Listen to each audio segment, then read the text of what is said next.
आसनगाव ते मुंबई असा जो आदिवासी बांधवांचा जो आक्रोश मोर्चा आहे, ज्याला उलगुलान मोर्चा म्हणून संबोधलं गेलं आहे, हा उलगुलान मोर्चासाठी इगतपुरी तालुक्यातून जे आहेत ते आदिवासी बांधव मोठ्या संख्येने आता आसनगाव येथील मोर्चात सहभागी होण्यासाठी निघालेले आहेत. आपण आदिवासी बांधवांकडे जाणून घेऊया नेमक्या त्यांच्या मागण्या काय. दादा काय सांगाल, काय मागण्या तुमच्या?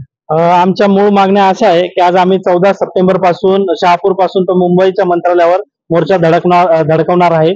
तर या मोर्चाची खरी मागणी अशी आहे की आमच्या आदिवासी समाजामध्ये आता तुम्ही बघितलं असेल तुमच्या चॅनलच्या मार्फत भरपूर नेत्यांनी आमदारांनी पत्र दिलेलं आहे फडणवीस साहेबांना की बंजारा समाज हा आदिवासी समाजामध्ये घुसखोरी होऊ पाहत आहे. खरं सांगायला गेलं त्यांनी आधार घेतला ते हैदराबाद गॅजेटचा. मुळात हैदराबाद गॅजेटला कुठलीही मान्यता नाही. डॉक्टर बाबासाहेब आंबेडकरांचे संविधान दिलेलं आहे त्या संविधानानुसार ते कुठेही बसत नाही.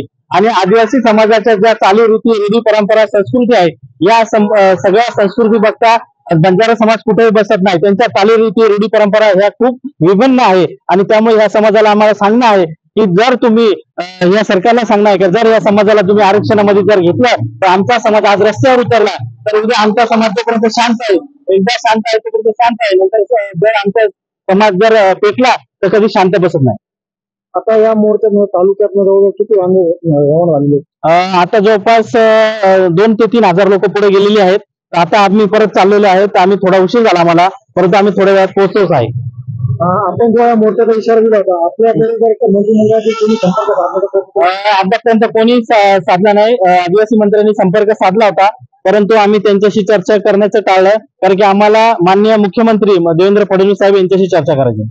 तुमच्या मागण्या मान्य झाल्या तुमच्या पुढच्या दिशा काय असेल आंदोलनाची? आमच्या जोपर्यंत मागण्या मान्य होत नाही तोपर्यंत आम्ही हटणार नाही. आम्ही मुंबईलाच तोपर्यंत आंदोलन करत राहू. जोपर्यंत आदिवासी बांधवांच्या मागण्या मान्य होत नाही तोपर्यंत हे मुंबईलाच मुक्काम करणार असल्याचे जे मोर्चात आदिवासी बांधव निघाले त्यांचं म्हणणं आहे. शैलेश पुरोहित, TV9 मराठी, इगतपुरी.